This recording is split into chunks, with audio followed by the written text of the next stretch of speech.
choice mirror. Ramses, overcome with fear and seeing his son on the brink of death, decided to free the Hebrews and let them go. His plan was to corner them along the Red Sea and mow them down there, out of sight of the Egyptians. The exodus of the chosen people began.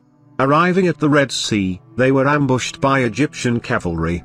Moses then used the weapon his God had given him and realized that as he approached the sea, this created a field that divided it in two and allowed passage through it. So they went to the narrowest part of the sea and crossed it running. Most Egyptians who saw this miracle stopped. However, a few dared to continue the pursuit. And after Moses deactivated this artifact, the Red Sea flowed together again and buried his pursuers. After they crossed the Red Sea, Moses led them to Mount Sinai as his God commanded. And he climbed it for new orders.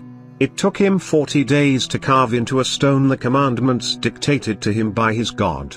So when Moses first asked Enlil his name, Enlil answered Yahweh, which means I am. And he told Moses that these commandments must be accepted literally and only by his chosen ones. These miracles were so impressive to the world at the time that the news spread quickly.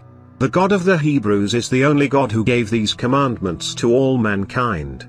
Enlil believed that these commandments had complete control over all people. Enlil, Yahweh, then commanded Moses to lead the people into the desert, where they wandered for 40 years to test his faith. What he liked to do with Enlil.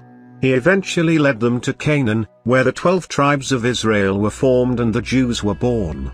The refined energies were greatly increased in all these events, and although Anu suspected that Enki was responsible for the freeing of these slaves, he later found out otherwise. Excellent story by Enlil. Enki was completely confused. So he began investigating the so-called Yahweh God who caused all this. Anu began to worry about the great development of Greek civilization and see it as a great threat to the interests of the Anunnaki. Then he ordered Enlil to destroy it. Enlil began infiltrating several hybrids and members of his chosen people so that they could indoctrinate the Greeks through their religion and worship of the gods. And Greek mythology began. But Enlil was not satisfied with it. He wanted to break them from the inside, to break their spirit. And this was achieved by promoting debauchery and purely physical acts such as homosexuality and pedophilia. Gradually, the Greek people became corrupt and cut off from spiritual teachings, becoming humane at first. 500 years into the formation of Greek civilization, it was a far cry from when it first began. For they were thoroughly indoctrinated to worship false gods and to have armies and to make weapons to defeat their enemies. Seeing this, Enki directed a group of Greek sages to head south.